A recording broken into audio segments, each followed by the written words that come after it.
evaluative language. So the language of evaluation. Okay, so that's some stuff about evaluative language. So a definition: the linguistic devices writers employ to shape their arguments to the needs and expectations of their target readers. Okay, so guys, basically this is the language that you can use to build your stance. So let's have a look at some of the language. So this is based on Highland, 2004. So think about this column: strategy, function, and we've got some examples there as well. So have you heard of any of these things? Hedges, boosters, attitude markers, engagement markers, or self-mentions? So these are things you can put into your writing to build your stance on previous research. Does everybody understand that word hedges? It also works as a verb, to hedge. So it means to be tentative or to be soft about something. So academic writing doesn't like people to be too strong about things until they're proven. So until we have the evidence, we tend to be quite soft or tentative. So I'll just write that word on the board. So words that we can use to be more tentative. Sometimes it includes modal verbs. So for example, may or might. So we don't be too strong. So we don't say all Saudi students are you know, good thesis writers. So we say you know, a great portion of Saudi students may be good thesis writers. You know, we try to make these. We don't try to make the big, strong overgeneralization. We try to be a bit softer with this. And sometimes we use modal verbs like may, might, could, should. Has everybody got the idea about hedges? So being softer. Boosters, it's the opposite. We're trying to be strong with using a booster. So we're emphasizing something. We're being quite strong. We're using words like in fact, definitely, it is clear that, clearly. So these are ways to boost our ideas in our writing. Attitude markers. So with these you express your attitude in the writing. So maybe something like unfortunately, or surprisingly, or worryingly. Okay, engagement markers, that's to make the dialogue clearer with your reader, or to build a dialogue. So we can see that, or it is clear that, or you may consider that. These are ways to build the dialogue with our readers. The last one there, self-mentions. Like I said before, it really depends a bit on the discipline area. If you're working in science, you might use a lot of we's, but you may not use a lot of you's, or possibly I, me, my. Everybody okay with those? A couple of other useful hedges in writing. So these are words you use when you don't want to be very strong about your subject.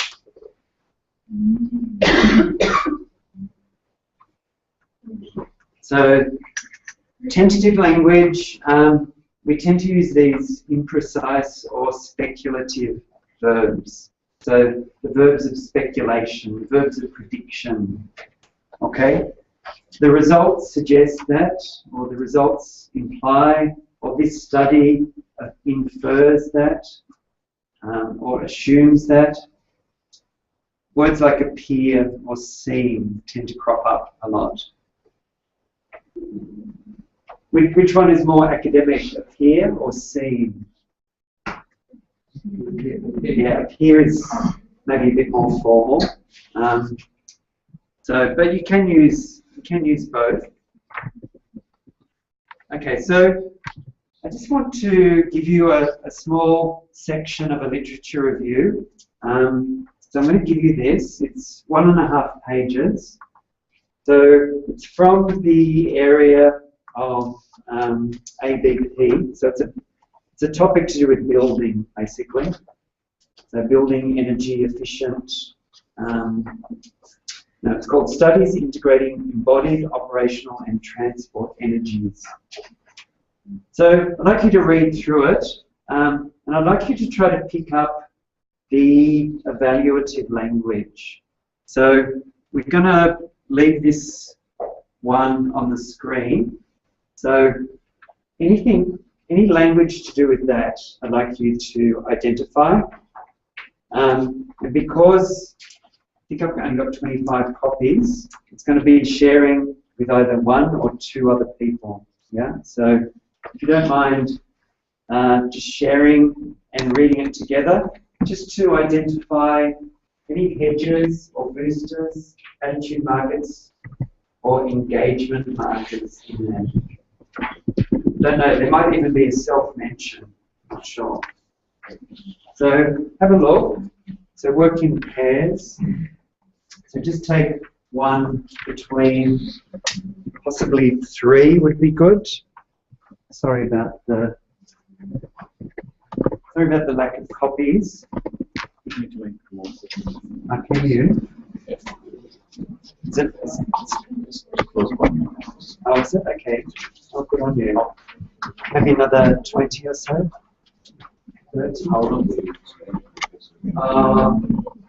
10 minutes. Maybe it's not worth it. Do you have another page?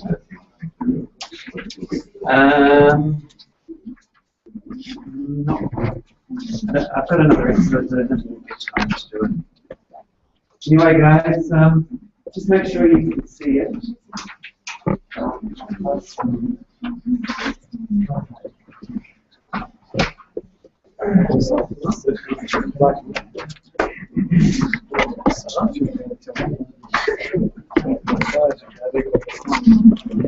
So, guys, can everybody see a copy?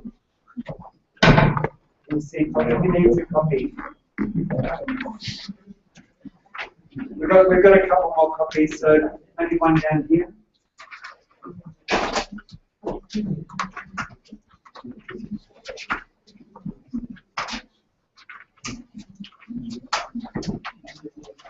Everybody's reading. So we need another one here. Any spares? Spare.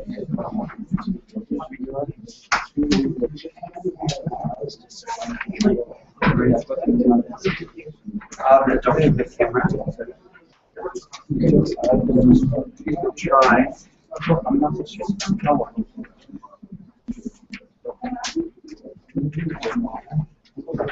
The problem is I want to leave this up as well. Do you want this copy?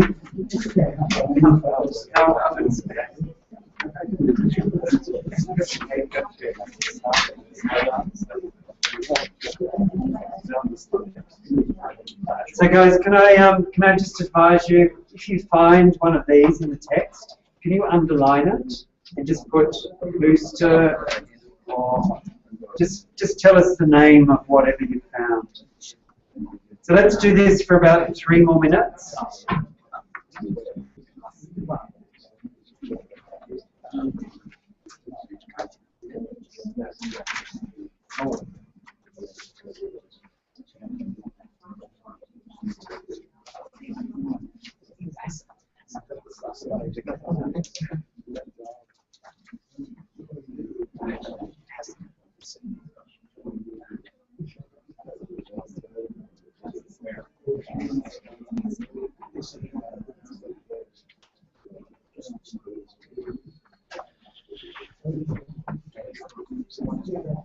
You've seen it before.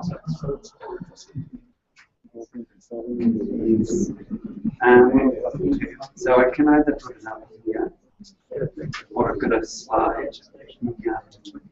You got my that slide. I can try.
So guys, how are we going? Hello. Oh, you got it working. What did you do?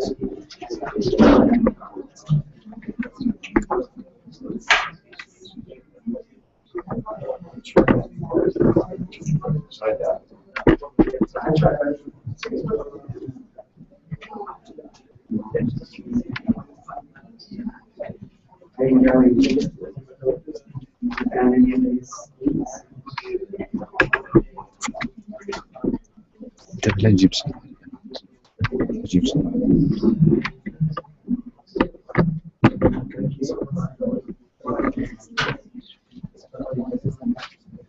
Yes, yes, you got it. Probably got that out. A few more. Yeah.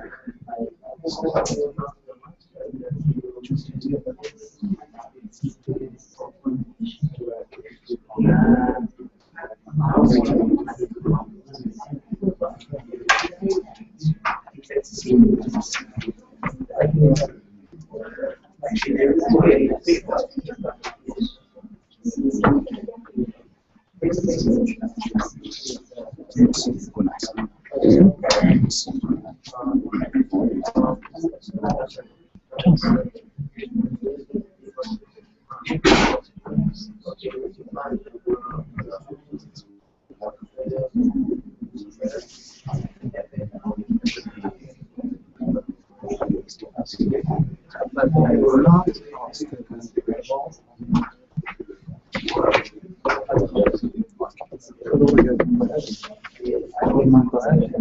الزائد منها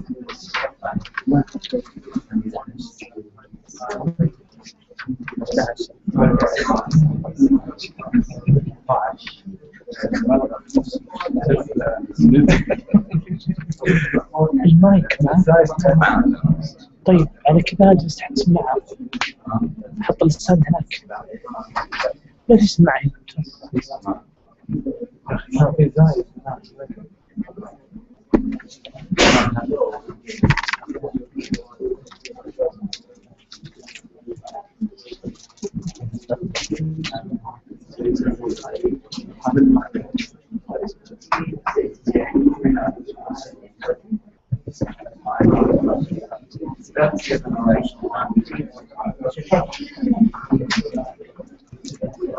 There you go.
Okay, well there's probably around seven or eight examples in the text of these things.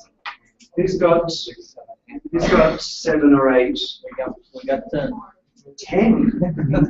Oh, you might have found too many there.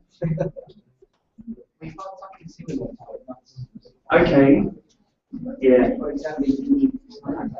Yeah. This is only one person's classification, so I mean there are other things happening in this text.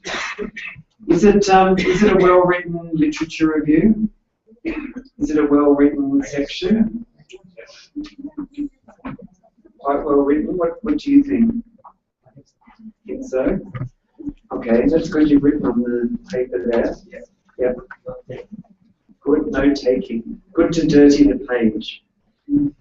So guys, just do me one favour before we start talking about it. Can you write just next to the paragraphs 1, 2, 3, 4, 5, 6? I think there's 6 paragraphs.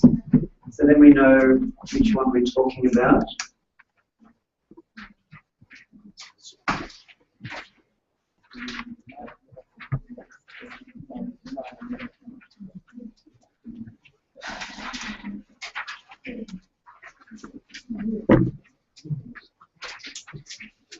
Okay, so let's maybe have a look at the text. So let's have a look at paragraph 1. So let me get up my copy.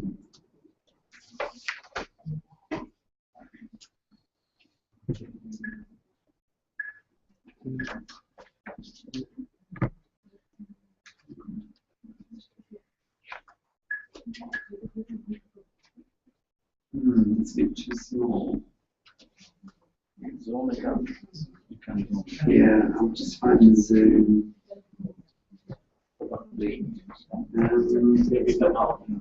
The knob. Okay, but it's not very light. That should be okay. Just switch. Switch off the light. Okay, can everybody see that?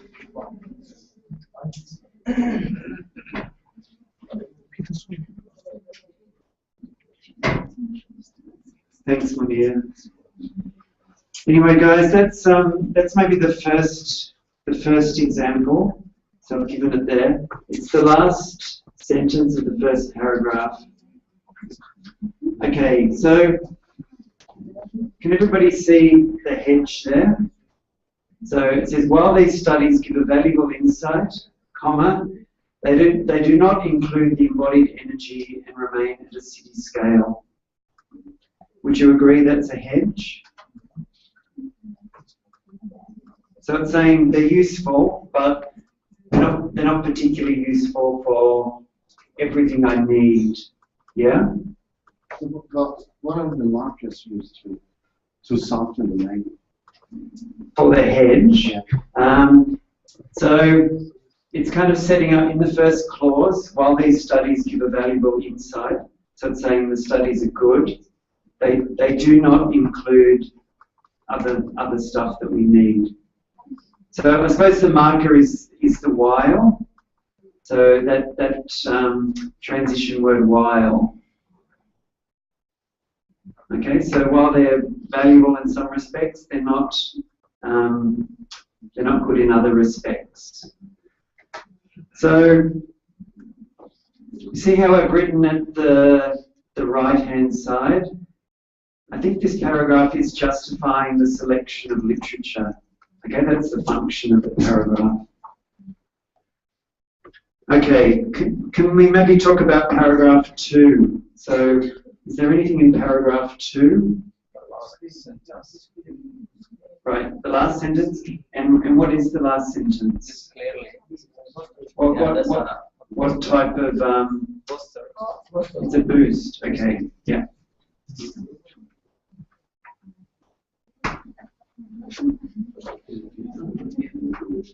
Okay, so did everybody get the booster there? Okay, what about the first sentence? Yeah, the first sentence I think is a booster as well. One of the most comprehensive studies. So they're boosting this study. They're saying it's really, really, really important. Yeah. So they're giving it a signpost. So they're saying yes, one of the most important studies. Okay. Overall, this paragraph I think is going into the critique of the literature. So it's a critiquing paragraph. Any comments? So guys, one thing I want you to notice here is the writer's voice. We haven't talked about voice yet, but the writer's ideas, they're coming at the beginning and they're coming at the end of the paragraph. So is that normal in academic writing? Yes. Yeah, very normal. It's the default style for academic writing. So to have the writer's voice at the beginning and at the end. Sometimes called the sandwich style, yeah, because the writer is the writer's ideas are the bread, and then we've got the evidence in the middle, the proof, and that's the meat in the sandwich. So, not sure about your writing, but it's not a bad style to work towards, that kind of sandwich style. Okay, should we talk about paragraph 3? What's in paragraph 3?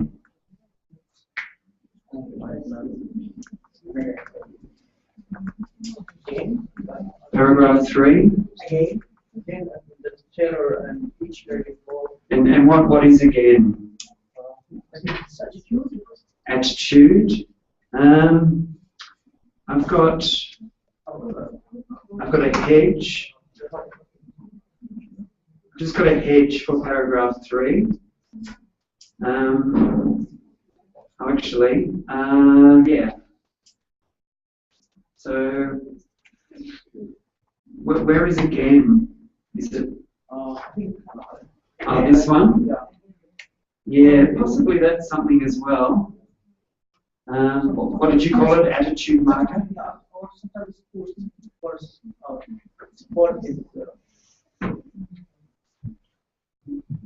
Idea, just repetition, saying again.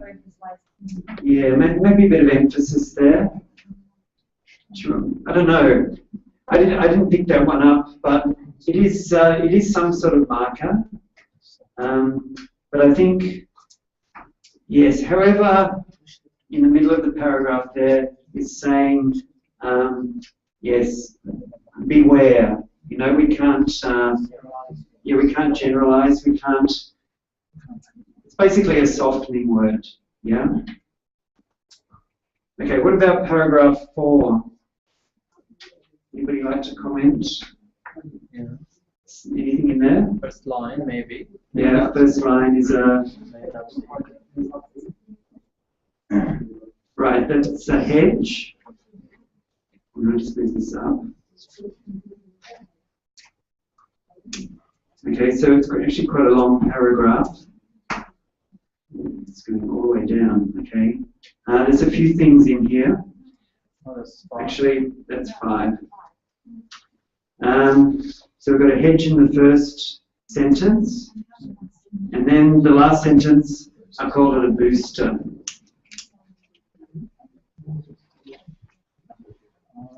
Sorry about my messy writing, but anyway, maybe a hedge there, and the booster as the last sentence. I think this paragraph is interesting. It's doing a few different things. It's justifying omissions, so justifying studies that the writer has left out. And then there's a bit of a link to the writer's own research. Did you pick that up? That's the actual writer of this paper. Okay, and then we've got the booster at the end. The findings again show that blah, blah, blah, blah, blah. That's boosting. Any comments there? Okay, should we go on to paragraph 5? So I'll just go through these. So there's a few things happening in paragraph 5. So we've got a booster and a hedge. Yeah. So the hedge is most likely. Which one's that? Yeah, most likely. Most likely. Like 5. So I've got the low figure is the hedge, and I've got the booster, another flaw in their assessment. What's this first one? Actually, For instance, as well. Let's talk about the first sentence. What do you think of the first sentence? Yeah, I've got you probably can't read it. I've got an engagement marker. So engaging the reader, yeah?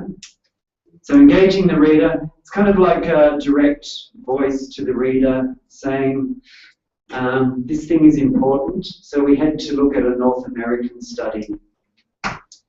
So basically this first clause is saying, this is important, okay?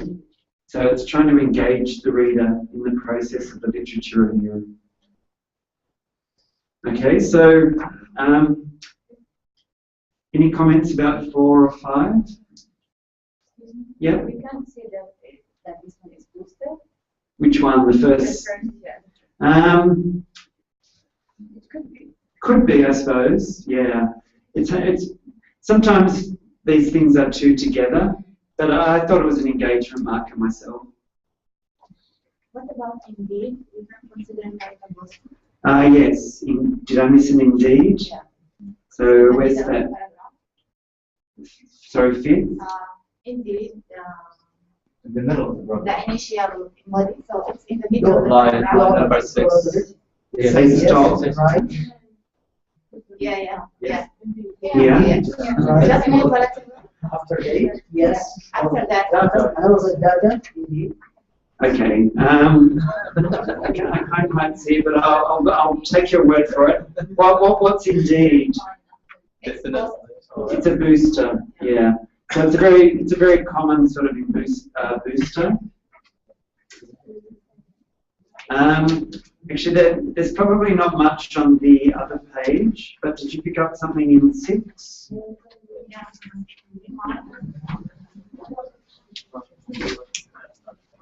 Actually, tell me about number 6. The last sentence. It's a what? We and my. Right. So we is a self-mention. Yeah. So I've actually got a booster there at the end of paragraph 5.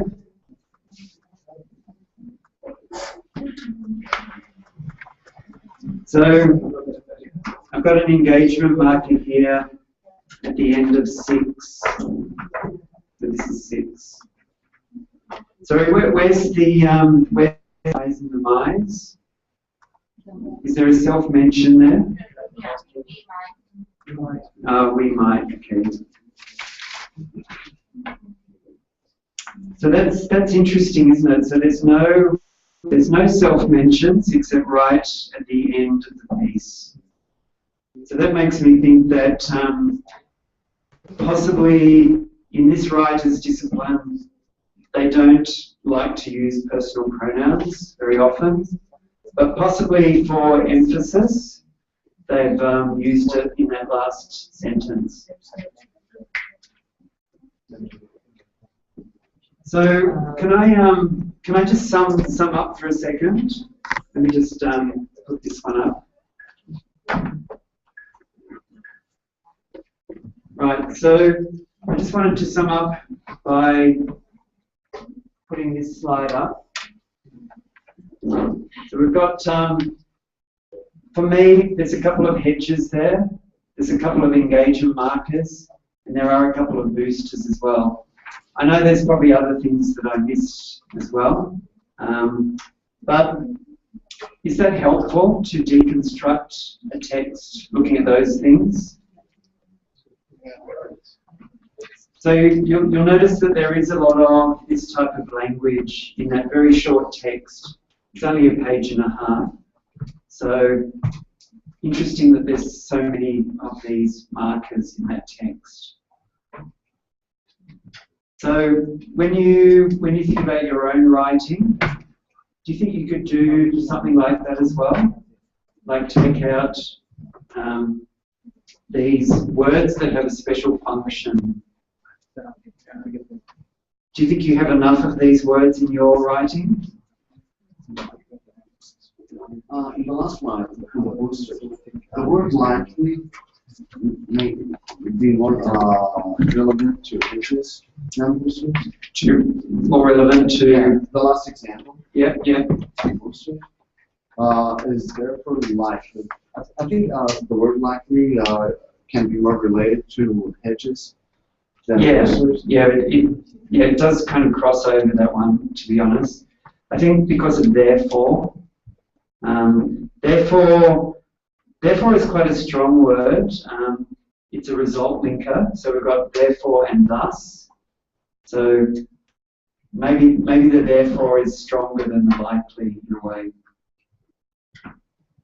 Okay, so I put it under boosters, but you might disagree.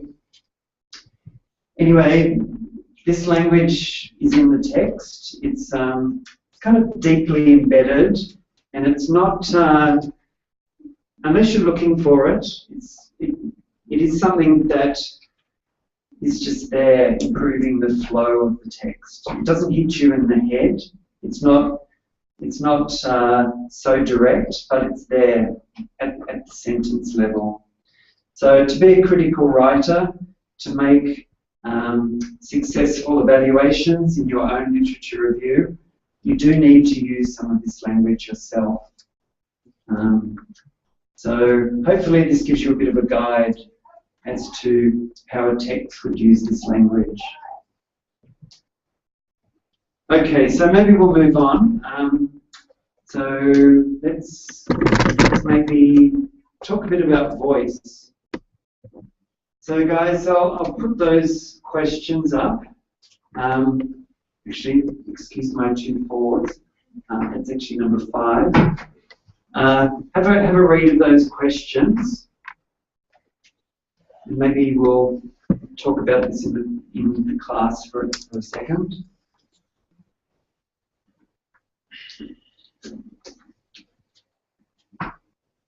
So just let's talk about the first one. Let's talk about voice. What is voice in the context of academic writing? It can be your style. The writer's point of view. Point of view, yeah. Your opinion. Your opinion, yeah. So it's something that's coming from you that makes your writing your own. Okay? Which related to passive or Active. voice? No, that's a grammar area. So that's kind of different. So we do talk about active and passive voice, but this is maybe a bigger meaning voice. Okay, so it's your perspective, your words, maybe your style. So the reader can be clear that it's your writing. So how do we usually identify your voice and other voices in writing? Just take, I take my voice as well as to use the connective relation between mine and others. What sort of connective words? Just for example, I discover or we discover this certain type of electronic devices and how can help other people or other politics of management what using something just to create it as competitive. Okay, so you're saying that if you're using your voice, you might use I or a personal pronoun, like I, me, mine. Yeah, I can use it or just use my idea or my style and just to let the reader know that was mine. Then introduce other tools by the conjunction or the connection of the word that has about or on the other hand about feeling. Oh yeah, like linking words. Yeah.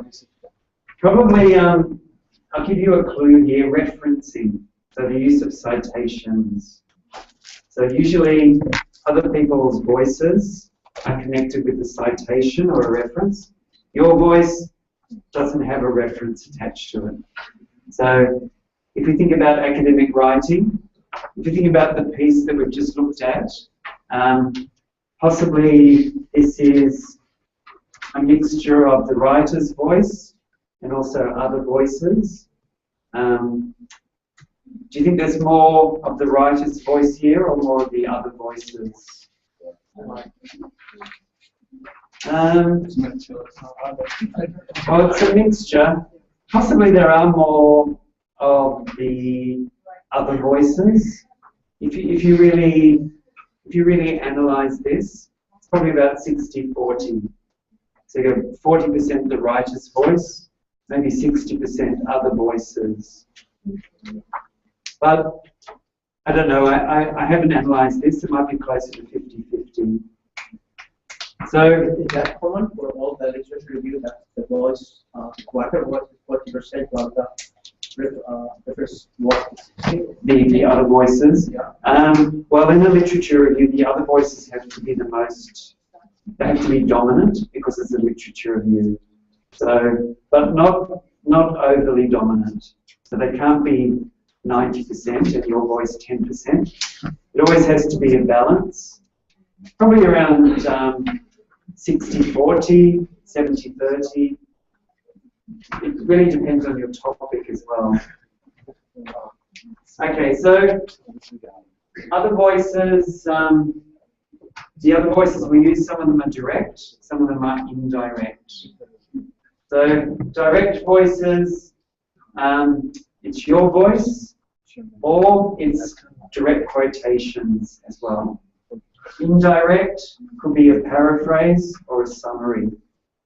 So we've got that idea of direct and indirect voices. Probably you use a mixture of voices when you write. We talked a bit about the percentages. But possibly in a literature review it has to be more of the other voices. But your voice is there managing the other voices. This is an interesting question. Does your voice change when you're writing in a second language? How does it change? So you're all writing as second language writers. Is your voice completely different to when you write in your first language? So how is it different? The way you write. The way you write? And also the way you think. Right. So, in a good way or a not so good way? Just a way, okay? I think the way how the confidence on persuader of people. So, what you're saying you have a stronger voice when you're trying to persuade? You know that, وضع طيبة. Okay, that's an interesting observation.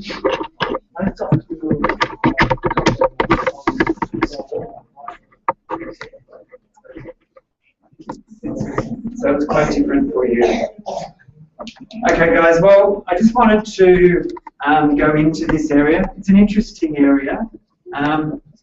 So I think this is very important in the literature review because you are managing a lot of different voices. So in the literature review, you need to sound like an expert and also a student at the same time. So that's actually quite difficult to do. Would you agree with that first point?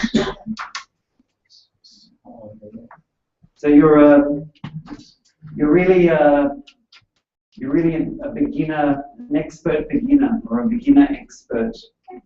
Okay, you're becoming an expert in your area, but you're not quite there yet. Yes, this is a problem. So sometimes when you write in a second language, it can be a frustrating process.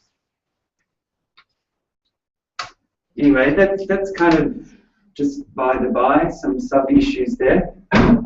We need to work on getting a stronger personal voice in writing. So this is something that's very important for the literature review. So a couple of points there to make your voice stronger.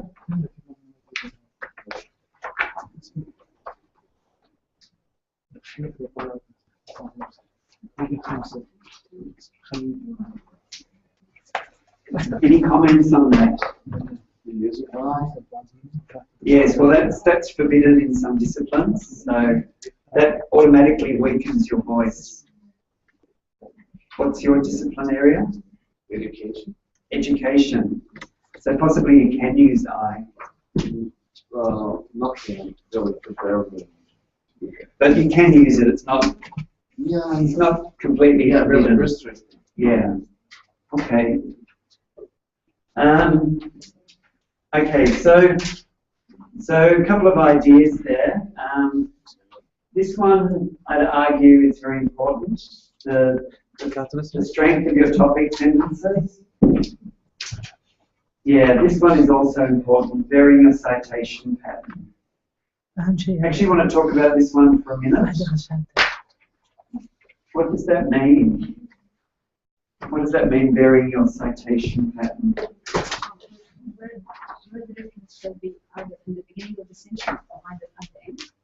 Great. Were you going to say the same thing? Yes, as I came from my supervisor, so when you believe the information is more important than the author, so you have to put the information that followed by the citations. Yep. Or when you are referencing for the author as an expert in the area, so you put the name first, then the information that they contribute to them. Oh, good. That was good advice. But did you know that already, though? Or you learned that? No, I asked my supervisors. Yep, okay. So, yeah, so one of them is author central or author prominent, and the other one is information central or information prominent. So think about your writing. Which one do you use more often? Do you put the author up the front or do you put the author down the back? Mixture. More with the ones with the information. Yeah. So is there a relationship like that? Well, it's more about the relation to your discipline, to be honest, because science, actually, yeah. Let's maybe look at the author central. So yes, we're focusing on the author as the expert. So we're putting the authority or the expert at the beginning of the sentence. Compared to the information central, which puts the author at the end. And sometimes it puts it as a chain of references at the end.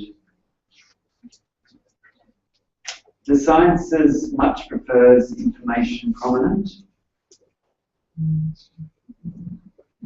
But probably you need to use a mixture like Abdullah said, it's good to play with this. I feel it's more like it's more like related to the structure of the sentence itself. So I want to get the idea.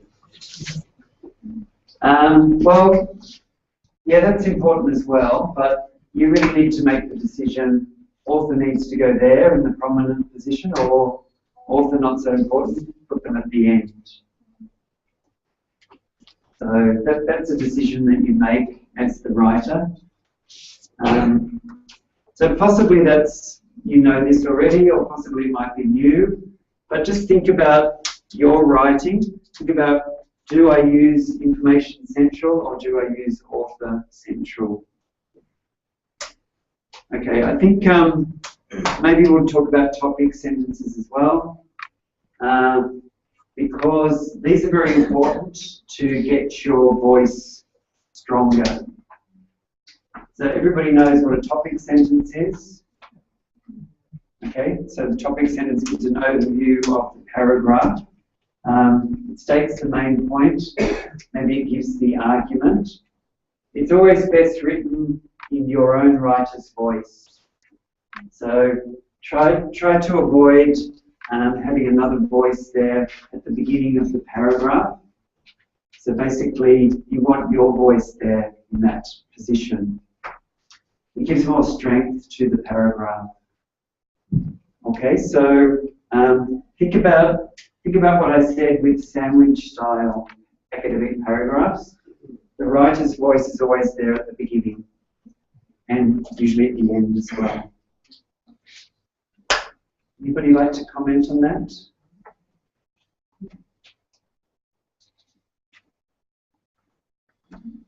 Okay, well, I think I'll just give you a couple of examples. So this is the same paragraph. This is with another voice at the beginning of the paragraph. It's basically a definition paragraph.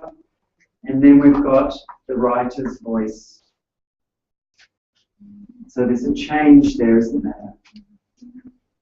Do you think that makes the writing stronger if we insert our voice there at the beginning? Yes. So we try not to start with break well. This is the poor example. This is the better example. Okay, so we're adding our voice there to make the paragraph stronger. Okay. So possibly this is another example.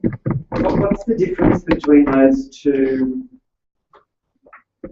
sentences, if you like? They're paragraphs, but you've just got the first sentence.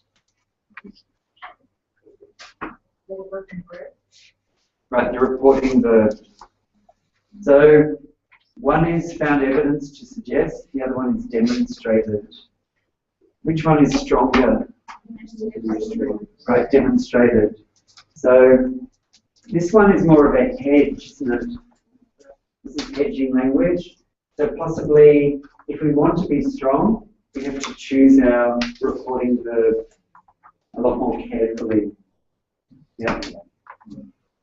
So there's a lot of reporting verbs in English. You know, we have around 300 reporting verbs in English. So we can always choose a very precise reporting verb. Okay, so just think about reporting verbs. Think about which ones you use. Are they neutral? Are they a bit more evaluative? Basically, are they interesting? Are they precise? So, guys, I had an exercise. I'm not going to have time to do it, but can I just get you to have a look at this? I don't have quite enough copies, but just have a look at this sheet on reporting verbs. It's a grid. Just pass that one around. Thanks.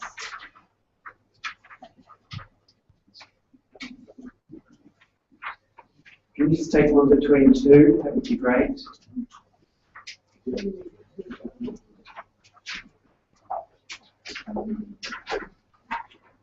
So we won't do the exercise, but can we just have a look at the grid on the back? So this one. So small point, but students tend to use the verb or the reporting verb on the left. So they will tend to use those, but there are many alternatives. So there's these ones on the right as well.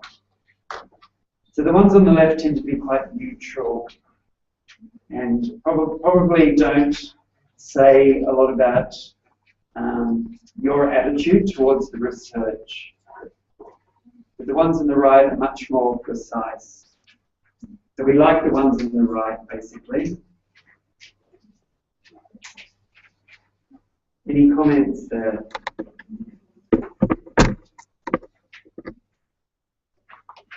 Interesting vocabulary or yeah?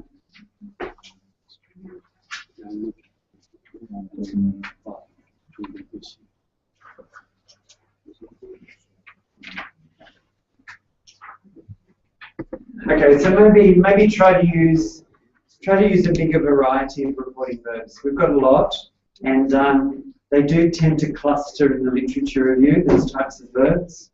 So they are important, just to use the variety of them. Okay, I'm going to zip forward.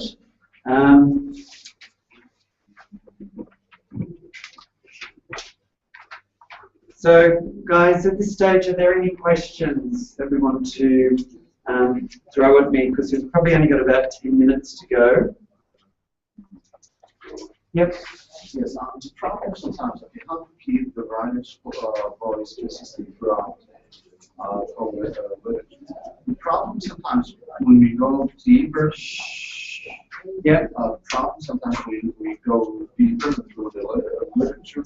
We experience some change of attitude, and this is really confusing, especially if the area is brand new for the research.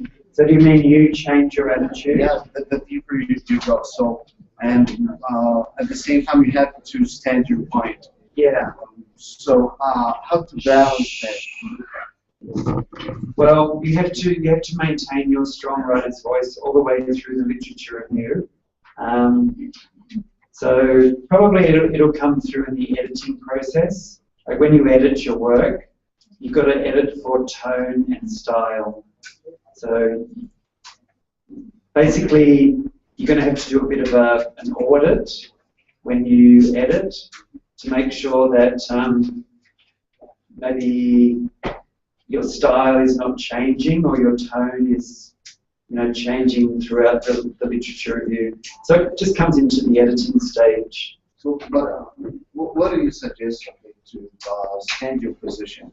Although maybe the opposing theory or attitude has stronger evidence. So, what should I do to stand my position? So you're saying you're looking at contrasting studies? Yeah, that's right. Yeah, but they appeared to have stronger evidence. But you don't want to acknowledge that, or? You can acknowledge that, okay, but not on because of your own opinion. Right. Because they already got some stronger evidence. So probably need to acknowledge in your writing that there is a counter argument, and then give some detail about the counter argument. But then you need to say why the counter argument is either invalid or inaccurate or not particularly useful to your study. So just try to be manipulative a little bit, try to find holes in the other. Yeah, try to maybe try to unpack it, and if you can find any flaws, there must be some flaws there somewhere. Which one? Yeah, sure. Yeah. Okay, any more questions, guys? Yeah. Yeah, I guess the gap between Can I talk about my my gap? What I gap?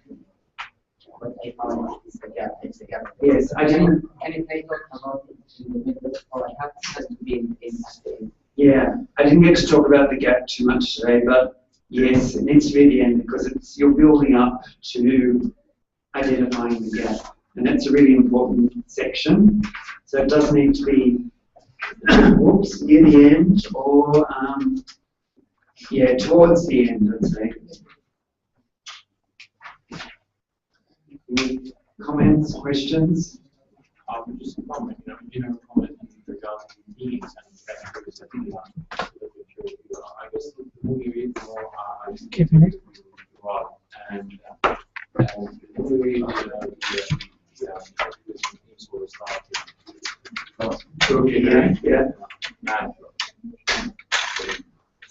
Yeah, but there comes a point where you have to stop reading. I think that's that's a bit of a problem. People do, they read and then they don't know when to stop. So I don't know. Did you find that as a problem when you did your research? No, because I anticipated twice.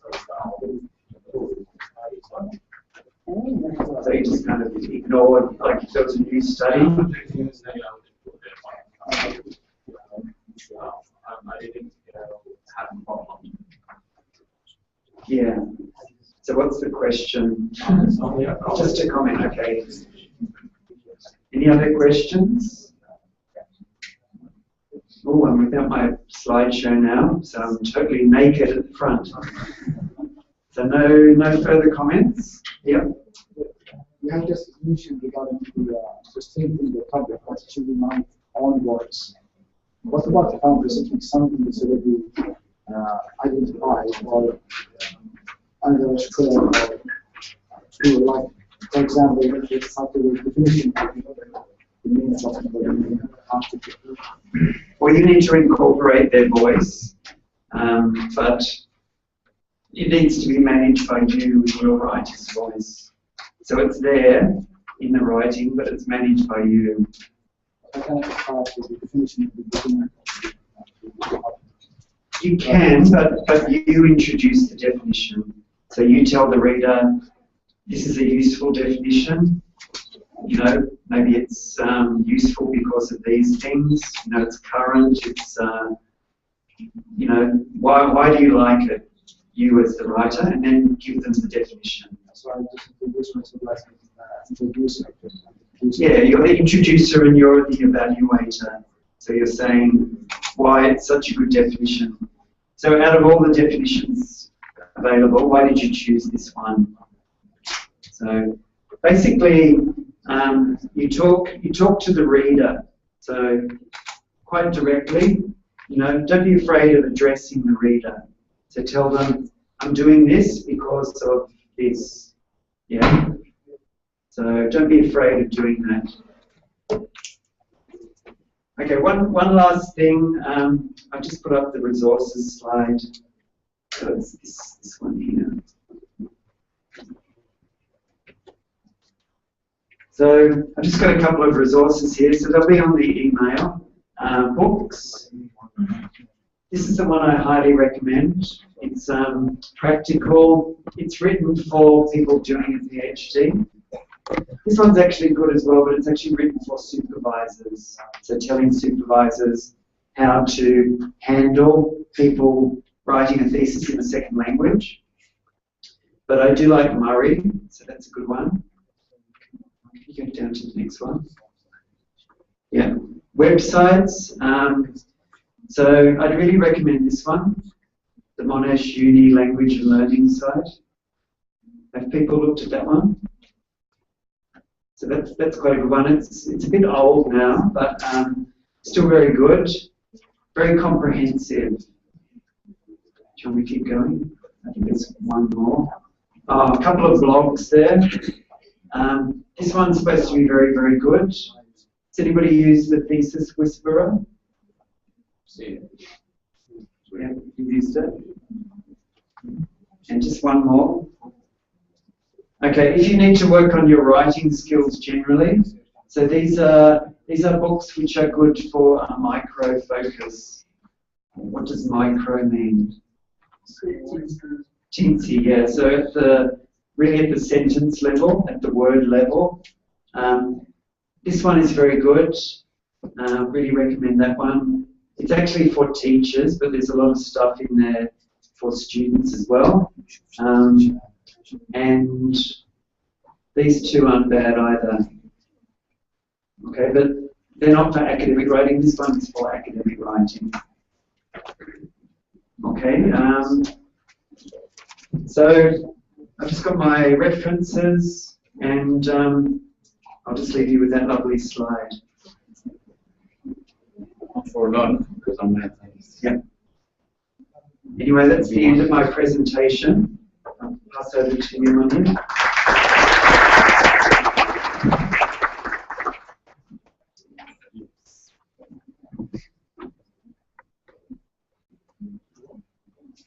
Thank you very much, David. It was easy.